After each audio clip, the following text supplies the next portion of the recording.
Welcome to Distinctly Well. I'm your host, Leo Tonkin. And in each episode, we engage in insightful and distinct conversations with a variety of experts, innovators, thought leaders, and friends, exploring what it truly means to live and be well in all facets of life. Let's explore, learn, and grow together. Welcome to Distinctly Well. Hi, everybody, and welcome to another episode of Distinctly Well. I'm Leo Tonkin, the host, and I have a very interesting guest with me today, Michael Tompkins, not Tonkin, but Tompkins. And Michael has been in a variety of positions for, over 30-something years now, I would think, with medical and hospitality and spa. He has currently is the managing director for Hutchinson Consulting with Arch Amenities. Previous to that, he has enjoyed being a leader in a variety of different functions. Many people know of being at Miraval as the CEO, and the list goes on. He also has a hands-on touch, being a massage therapist and a nurse practitioner, and he is previously with the chairman of the ISPA and actually receiving the Visionary Award coming up. So congratulations and welcome, Michael. Sweet. Thank you. Thanks. I appreciate it. I've been looking forward to talking to you. You know, there's a lot of things happening in the industry, as you know. And, you know, when you start to look at spa, wellness, hospitality, what do you see as the intersection of these coming together at this point in time? You know, I think the intersection is a really great word because, you know, 25 years ago when I was at Canyon Ranch and we were launching a functional and integrative medical practice at the Lenox property, I remember people saying that functional and integrative medicine was quack medicine and that alternative approaches weren't proven. And I know, working as a nurse, that patients came into our facility, guests, and they went home healed or on the road to healing in a way that for me was transformative professionally, because when I was a registered nurse in the hospitals, if someone came in with, let's say they were getting a heart stint or a bypass, you would see them a year and a half later getting a second one, or a year and a half after that getting a third one. And the process never seemed to be reversed. And so after 13 years in traditional medicine, going to Canyon Ranch gave me an eye-opening approach. And so when I look at the intersection, I always compare it to that first job that I had at Canyon Ranch as a blessing, because not only did I get to continue to practice medicine, but I learned new modalities of healing through acupuncture and healing touch and nutrition and exercise physiology and fitness and massage and skincare. And it's sort of, for me, I used to say, well, it was enhancing my toolbox. And having it in a beautiful setting was a way of looking at healthcare in a different perspective, because it was the rose-colored glasses. When you think about what we go through each time we need personal healthcare, you go in and check in at a desk, you sit in a waiting area with 35 people who are coughing and sneezing and who are sick as heck, and you're probably going to get it. And then if you have to go into a hospital, I think what are the chances of a nosocomial infection now? 40%. So then you're going to go into a hospital and you're going to get an infection there in the hospital from the hospital. And so having the opportunity to practice good health in a spa setting that was in luxury hospitality was the true rose-colored glasses of what the intersection was at that time. Now we're seeing it in a whole bunch of different types of models. The intersection is in shopping malls, at wellness places. It's in fitness clubs. It's in our own homes. Yeah. And so there are so many different parts of that intersection that have really infiltrated into a variety of different industries and our own personal spaces, so that it's coming full circle. It's the wellness that I had always hoped we could practice. Yeah, as you're saying that, I'm reminded my father, many years ago, was a physician, and he was a DO. And back in the late 60s, they were considered quacks, so to speak, glorified chiropractors, if you will. And, the history between the DO schools and the MD schools way back was the DOs were supposedly a little bit more about treating the whole person, not just diagnosing and prescribing. So I appreciate you saying that, because you start to see now functional and integrated doctors. You're starting to see a lot more self-care. I think the pandemic has fostered a different environment, although I think it has been evolving. But now you have this intersection. So how do you define spa today? People have this image of, I go there and it's more of a pampering, or I go there and it's an occasion that if somebody gave a gift to somebody, you would go there once in a while, so to speak. Now, as you speak, how do you see spa evolving to what is spa? It's such a good question, and I've thought about this a lot, Leo. Particularly, really started to think about it around 7 years ago. We created a concierge medical practice in St. Louis called PEMF Health, and part of that project that Hutchinson worked on, and Hutchinson and Arch now, was the amalgamation of a healthy cafe, a fitness center, a medical practice, an IV infusion center, a salt room, a sauna, an infrared sauna, steam, cryotherapy, and the list goes on and on. And what I've decided in the thought of that question as it relates to 7 years ago and how now that's coming full circle and front facing, is that spa is different based on the generation that you're in. So when I was in my 20s and 30s, it was pampering, and probably still is to that generation. They're still using it for mani-pedis and to get their hair done and to go relax and unwind. And, they're working out hard and they want to, get their muscles rejuvenated, and weddings and all of the things that go along, new moms, and then they want to get away. And so for that generation, I think spa really is the pampering model. I think sometime around 40, it turns to be something deeper, and it gets back to the original intent of spa, which is the return to water. And so when I see now what's out there in the field that people are using with the float tanks and the cold plunges and the various thermal pools that, you travel through an experience of thermal pools, like a project that we just did in the Dominican Republic, I realized that that's an entree into the generation, I would say, of 40 to 55, where you still have a little bit of pampering. You now are looking to get deeper, and you might try something like a nutrition consultation or an acupuncture session, or something that might help fix a little tiny ailment. And then, of course, now the generation that I'm in, which is the 55 to 70, is you want to stay younger.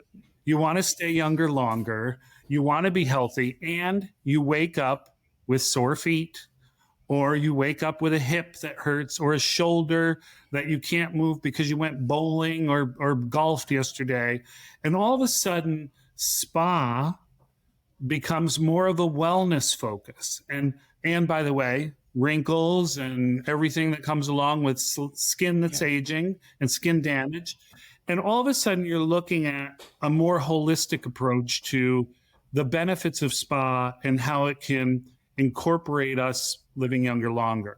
And so I see spa as sort of a blend of all three of those things based on the generation that you're in. Yeah, very well, because it's shifting for me as well. I got grandkids now, you start looking at it, longevity or even aging well is becoming a whole phenomenon. I mean, not that we're in our aging years, but if we're going to be living to 120, what is that going to look like? But what about the generation that is earlier than those 40s? You have those that are now biohacking, and you have, a whole different mentality of the Gen XZs, and now it's going to be the new Gen A's coming back in. How do spas reach out to them? Well, I think we're doing it already, and I thought this was going to be a question on the future of spa, so I'll answer that right now, and that is, touch-free services. There are a lot of touch-free services out there, and I have a two-sided approach to how I feel about touch-free services. It's sort of like a dichotomy of, I really believe that the power of touch is one of the most neglected things that our body has, and a true aspect of healing, especially as it relates to energy work. And so I question, how can these touch-free services do this, and give you the same result? Well, I have now had experiences of touch-free in many different applications. One that I recently did in Florida, and it was sort of these touch-free journeys. And I paired them with spending time on my own in the sauna and steam room and being out by the pool, with combining that with cryotherapy and a PEMF mat and, sound vibrations and everything else. And I have to say, it was a remarkably healing experience, and one that the relaxation effects lasted me 2 to 3 days after the treatment. But when you say, what about the next generation? I really believe that AI will be the next industrial revolution for our country, for the world. When you think back before factories and when cars were just being made, literally just being made, and the advancements of technology to mass transportation and air flights and all of the things that have happened since that time, I think we don't even realize that we are on the burgeoning piece of that happening again globally, and that AI is going to take off in a way that we don't even know how the application will affect us, because it's going to be vast and far-reaching. And I think that for the younger generations, it will be a wonderful experience, because where you and I have had to try things out, or maybe we've never heard of something, or maybe we dabbled in something but we gave up on it, AI will give us, what is actually best exclusively for us, that can prolong our lifestyle and have us living younger, longer. And so for the generations to come, I think that their age will expand tremendously, and maybe being 125 years old or 140 years old will be applicable. Well, a couple of things you said there that I really wanted to emphasize and kind of sort of touch on, not to be ironic, but I recently read something where you said spa is to create experiences that touch people, and that just really resonated with me, because, as you know, for the last 12 years, I've been bringing salt therapy to the spa and wellness industry, and worked with you all at Palm Health and so many projects. And you mentioned sauna and steam. The touchless modalities have been around since the advent of spa, so it's not anything new. And I know that the pandemic created a certain environment. Much has to do with labor and some of the shortages that I'd like you to address in a moment. But what I also think is most important is that even though you might not need much labor for some of these modalities, you need to be touching the guests from the moment they call in, from the moment they show up at the front, to the whole experience. And if you're not touching the guest, if you're not creating an experience, whether it is no labor involved or whatever the combination is, I think we need to be careful of just focusing on touchless and making sure that we are connecting, before the guest arrives, after the guest arrives, how people can take that experience back home and then continue that. So, I know that a lot of the focus has been on the labor market. We've been seeing nail salons being converted into other types of rooms for modalities. You're seeing Vichy rooms being converted, underutilized treatment rooms. A lot has to do with that business model and the labor market. What do you see is going to be filling in those gaps? Are people going to be coming back? The labor side of this, when you want to emphasize touch. Okay, so there's two different pieces of that question. And the first gets back to what you were talking about with salt and touch and creating the experience. So I'll just mention the salt and touch first. I learned a statistic early on, and I can't remember, I think it was when I was CEO of Miraval, that almost 90% of people can tell whether you're smiling through the phone when you answer it. And so when you say creating an experience, the experience starts from the very second your potential guest calls you or your potential customer.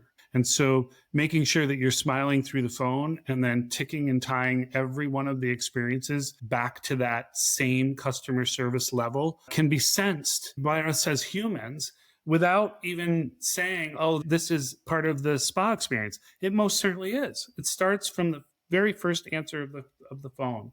The second is when we were talking about some of the healing modalities, I had a very bad experience with COVID and the COVID vaccine. The COVID vaccine really took a toll on my heart. The COVID virus itself, I've had 3 times. And what I realized from the first time I had COVID, and when I thought I was going to die, I was in South Carolina at a spa event and I wasn't able to fly because I knew I could not get on a plane because I couldn't breathe.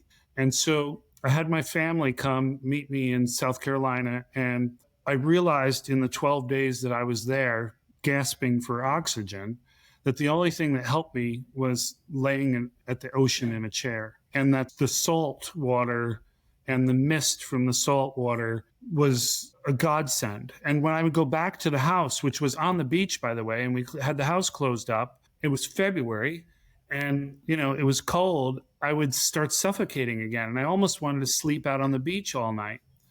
Well, over the course of the last 2.5 years, what I've realized is that our bodies now, from oversugaring, right?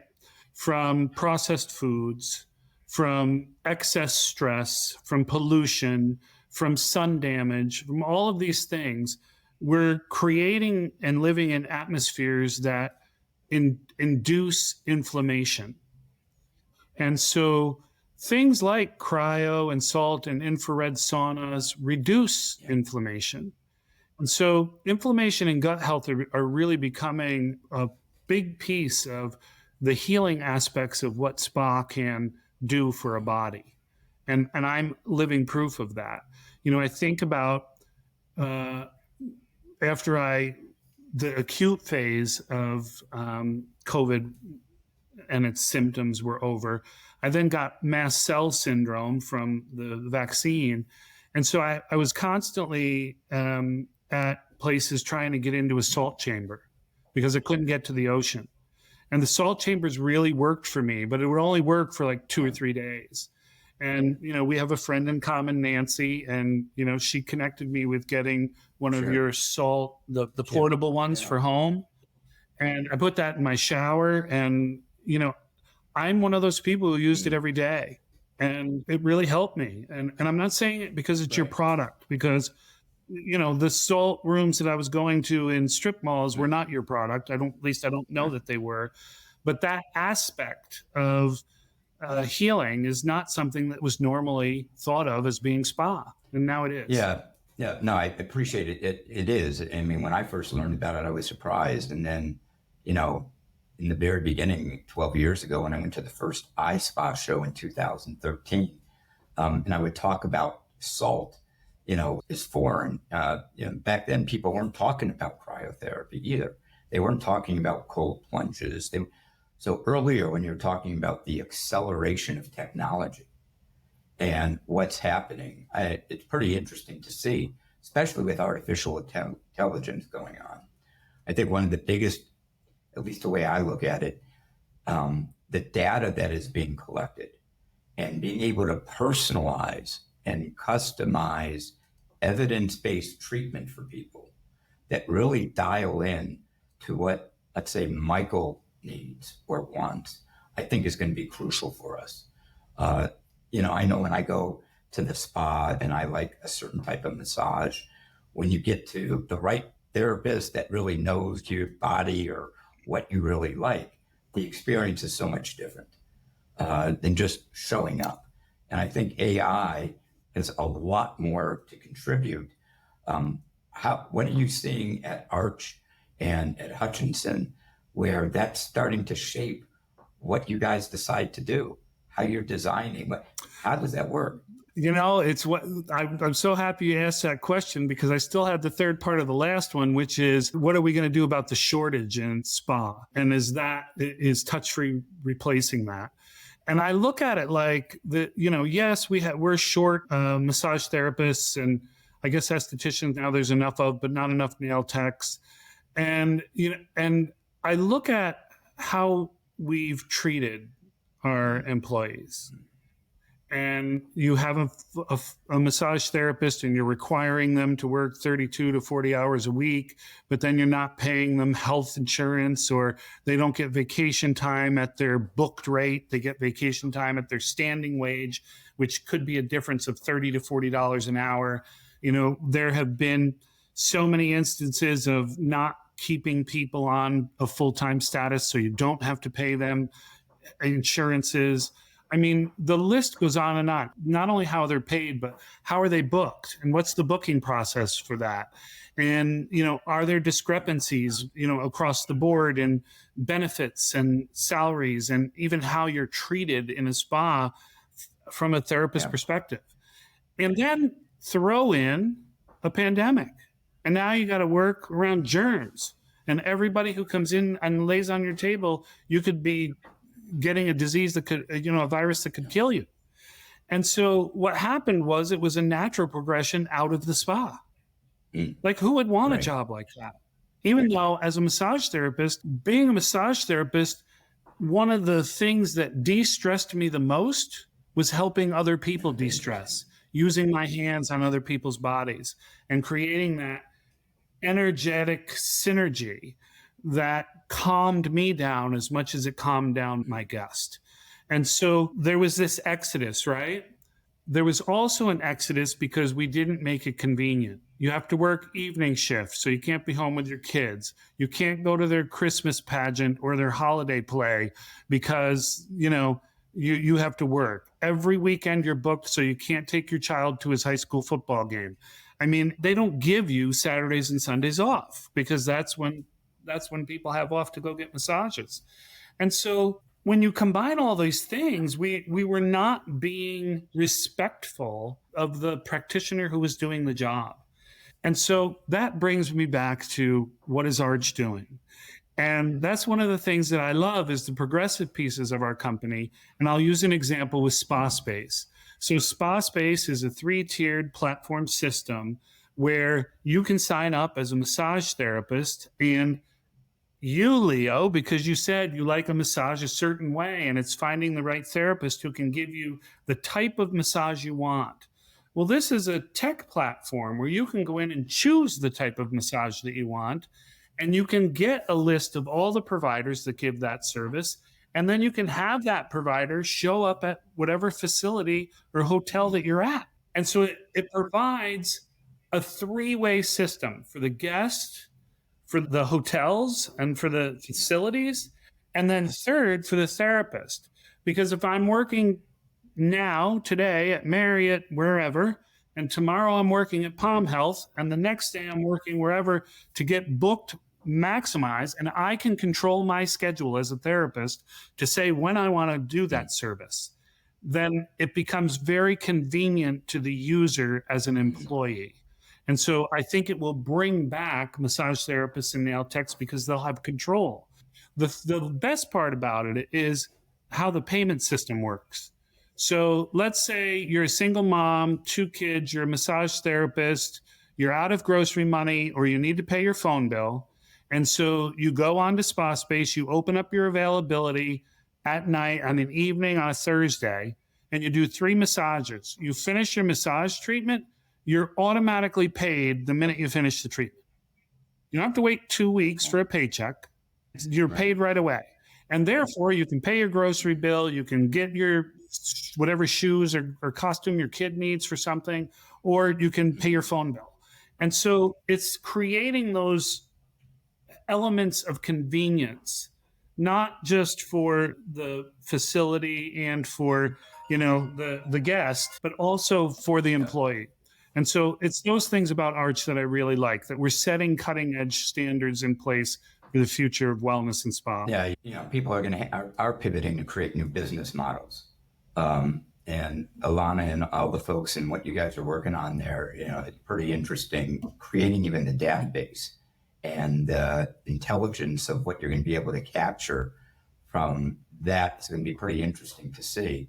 But it also touches on the point of workplace wellness. There's a lot of conversations about that. And here you have facilities providing wellness. And to your point, what are we doing to keep our employees, our staff well? Last year, we did a project with the Waldorf Astoria at the Biltmore in Arizona.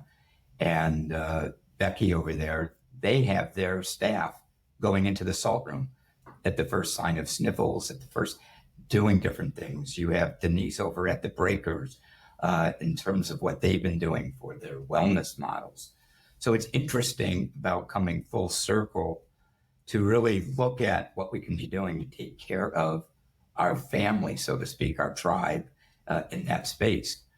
When you look at that, it kind of goes back also to, I think, why people may have gotten into this industry in the first place. I know for yourself, I know it was me growing up with my father being a physician, wanting to truly be a healer, really wanting to touch people and doing that. As spas are evolving, it seems like they got to go beyond some of the perceptions of just being hair, nails, massage, and facials.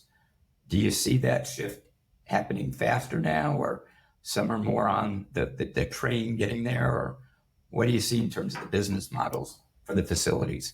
I think that there are things that have been right in the spa experience from the beginning and things that have been rote, and rote as in terms of ROTE.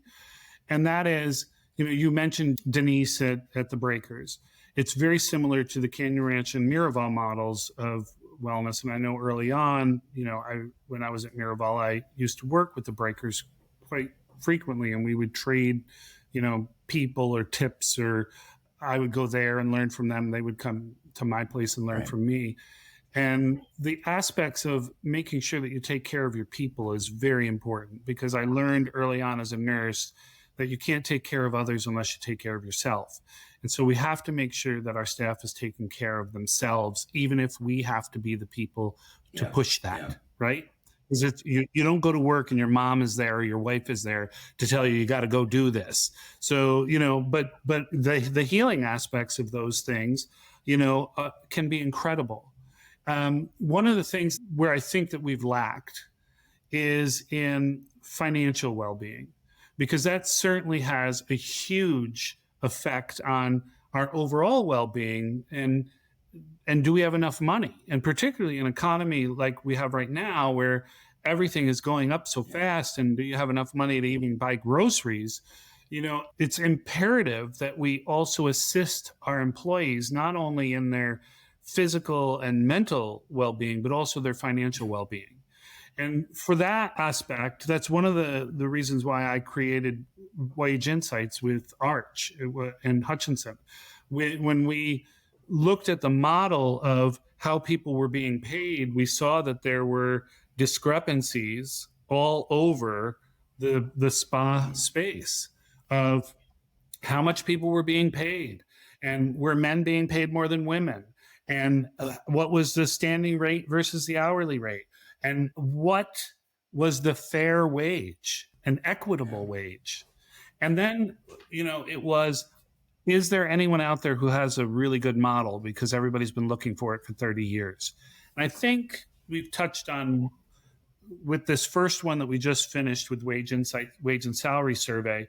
We just finished looking at the data, and I do think there's one property that's submitted out of all the people who submitted that really has a good model that might be able to get legs. And so for me, if I could have a swan song or a cherry on top of the sundae as I age out of my career and sort of put a bow on it, it would be to make sure that the financial system across spas is equitable and fair. And that's why I'm trying to make sure that as many spas out there get to hear about Wage Insight so they can submit to the survey so that we can give viable data to be able to take to the business owners to say, this is what's a fair wage. And this is how a person can afford to live and work in spa. Yeah, I appreciate you saying that. It's almost you need a different leadership and management model in the industry. Well, that's an important line right there, Leo, because, I was also a hotel CEO and a hotel general manager. And so I know, whether my budget was, $2 million or my budget was $1.2 billion. And believe me, I did the breadth of both of those as leaders of the companies that I ran. The only way to convince a leader of a company that things need to change is with data. And so you can't just go and say, well, they can get $25 an hour down the street, or this person's making $15,000 more than me and they have a smaller spa. You have to be able to go and say, here's the quantitative data from a survey of 2,000 locations in, the 4 states around us and ours, and here's why I'm underpaid. When you take that kind of data to human resources and the owners of companies and general managers and CEOs, it's then is not coming from an ego place. And you have actual stuff to support it to be able to say, no, this is where the industry's at and this is what you're paying me. Data plus data plus data. Our perspectives are not always right on. And and I think that's where we're starting to evolve. And I know that as one of those visionary leaders that you have been, how do you transfer that to those being in the industry? And how do you develop that? I know, people gravitate towards that. And it's a strong message. I don't think we do enough of that. There's wisdom to be shared, I think, around all of this. And then part of that, to me, seems that if you can create that model, then maybe spa and wellness can be more accessible to everybody, not just the luxury brands or here or there, but maybe there's a model like you were just talking about at home or what people can do. Because how do we take it so that, and obviously there's a range of the pendulum of places from the canyon ranches and the Miravals to the community-based wellness centers, to doing things in our community, to giving back, which I know is a big part of what you do. I know one of your passions is art and how you like to give back. So I just want to digress as we're kind of getting to it. Now that you mentioned it kind of as you're aging out or whatever you said, what's next for you? That's the $1 million question, right? I think that I've had a very blessed career. I've been fortunate enough to work with smart people who have helped me grow professionally and personally.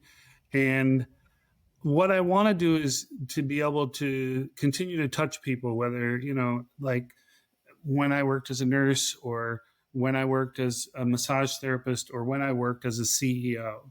It's all the same sort of heart-centered truth that I've tried to live by from an integrity perspective, no matter what the situation might be. It was always, let's do the right thing. And then if it was a financial failure, we would figure out how to make it efficient so that you could still do the right thing and make money. And so I think that in that process, I fell in love with art and the creativity of people who could create amazing things out of nothing and be the most beautiful thing you've ever seen. And sometimes I would have these moments in art experiences that would change how I felt or thought about a particular situation.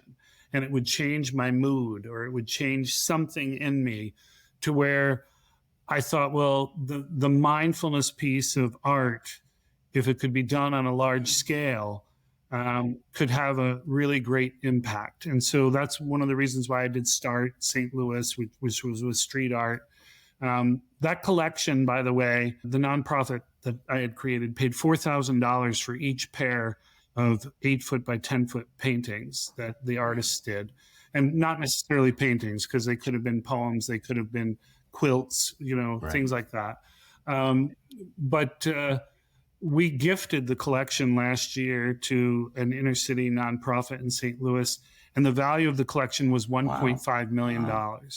And I had taken artists off the street and famous artists who surprisingly, some of whom were unknown, who since 2018 are now in the Smithsonian Institute, are now in the top 1% of all artists, in the world, 1% right. selling. And so the value of the art just exponentially went up very right. high. But I think that's because of the energetic creation that we had around wanting to use art to heal. And I think those giant canvases reflected that emotion and drew people in. And I think the artists learned from how they could affect people by doing the right thing. And it showed in their art. And now many of them are very successful because of it.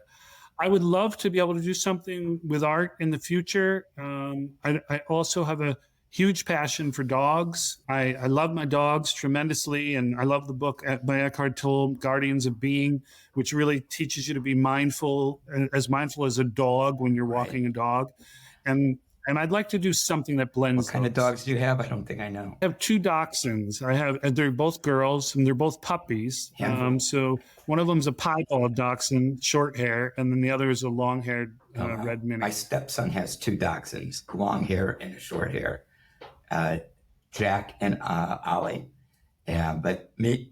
Jack and Ollie. Mine are Polka and Dottie. And I've got, when I met Lori 8 years ago, and this is our second marriage, she had a Shih Tzu, and at the time I had a Maltese, and now we have a little poodle, 2 years old. He's just like a toddler.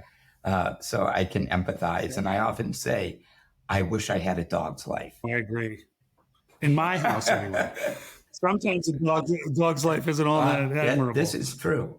This is true. Well, Michael, I really appreciate you taking time out. It's been a true joy talking with you. I know we can go on for a long time.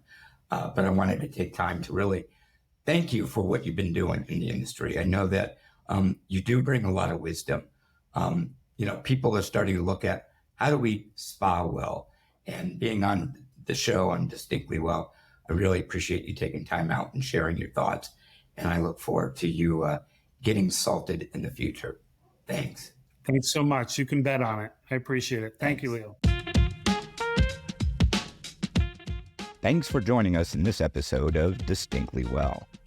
For all the show notes and resources mentioned in this episode, head over to distinctlywell.com. Be sure to subscribe to the show to never miss an episode, and check out the video version of each episode over on YouTube. Thanks for tuning in. Until next time, live distinctly, live well.